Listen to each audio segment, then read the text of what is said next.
Olá, pessoal, tudo bem? Sou o professor Wilson Cândido, terapeuta ocupacional e professor universitário, e venho hoje conversar com vocês, a pedido de algumas pessoas, sobre DSM-5, CID-11 e autismo. Então, a gente vai fazer um apanhado do DSM-4 até aqui para entendermos como mudou essa nomenclatura e como agora ela é classificada pelo CID-11. Então, a gente tem o DSM, que é o Manual Diagnóstico e Estatístico dos Transtornos Mentais, que na sua 4ª edição, elaborado pela Associação Americana de Psiquiatria, ele traz o autismo dentro de uma classificação intitulada Transtorno Invasivo do Desenvolvimento, TID. Quando o CID-10 é elaborado pela Organização Mundial da Saúde, ele vem com a nomenclatura de Transtorno Global do Desenvolvimento. Só para a gente entender como funciona. Nessa classificação do CID-10, o autismo se divide em tipos diferenciados de autismo a partir de suas manifestações sintomáticas. Então a gente tinha autismo infantil, ou clássico, autismo atípico, síndrome de Rett, síndrome de Asperger, transtorno desintegrativo da infância, transtorno hipercinético com deficiência intelectual e estereotipias, outros transtornos globais do desenvolvimento e transtornos globais do desenvolvimento sem outra especificação. Essa era a classificação do DSM-4 e do CID-10, que são os dois documentos utilizados pelo médico para a categorização diagnóstica dos quadros de autismo e demais quadros de transtornos e outras situações semelhantes.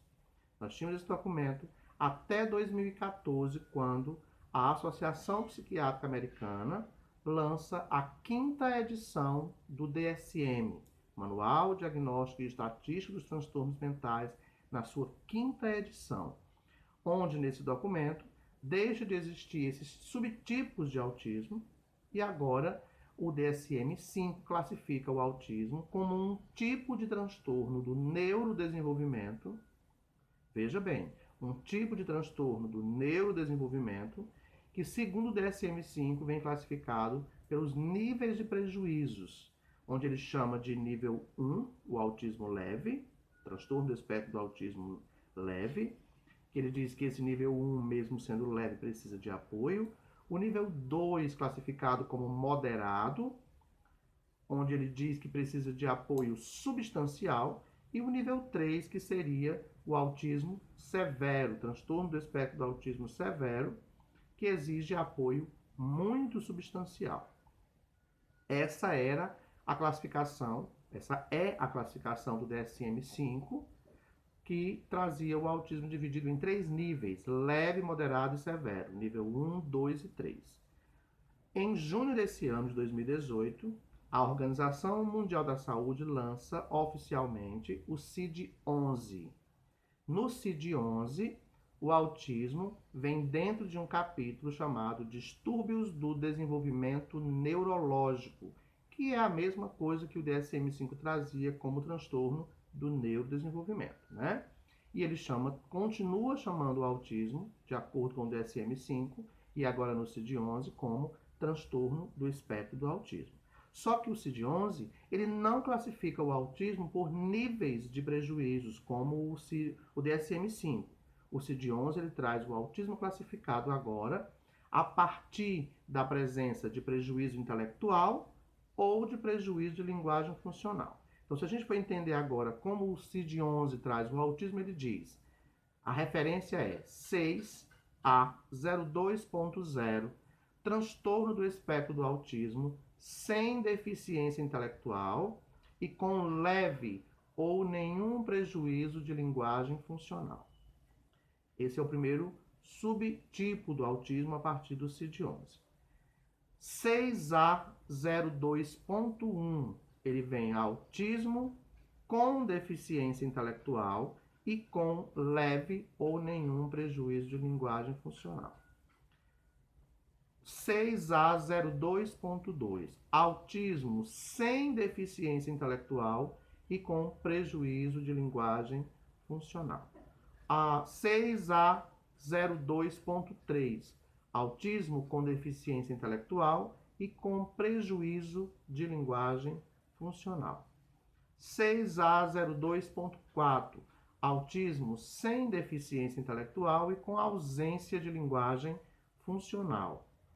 6A02.5, autismo com deficiência intelectual e com ausência de linguagem funcional. 6A02.Y, outro transtorno do espectro do autismo especificado. E, por último, 6A02.Z, transtorno do espectro do autismo não especificado.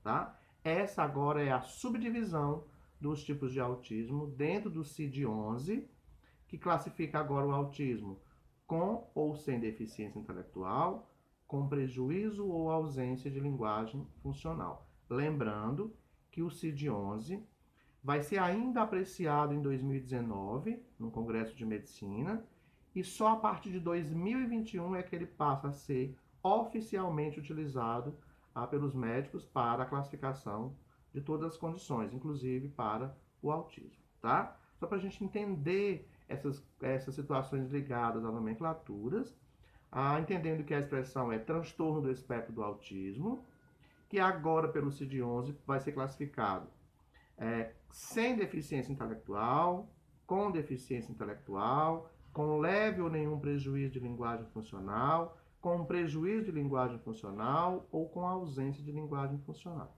Então, nesse contexto, é importante que a gente estude sempre autismo, deficiência intelectual e as condições ligadas à linguagem funcional, que é o que favorece aí as interações, né, de ordem geral para os contextos de adaptabilidade social. Então, só para lembrar vocês, esse foi mais um vídeo falando sobre o autismo dentro da explicação em cima do DSM-5 e do CID-11. Qualquer dúvida, estou aqui à disposição para esclarecer a qualquer um de vocês que precisar. Abraço a todos e até o nosso próximo vídeo. Espero ter contribuído de alguma forma a partir desse novo vídeo, tá? Abraços.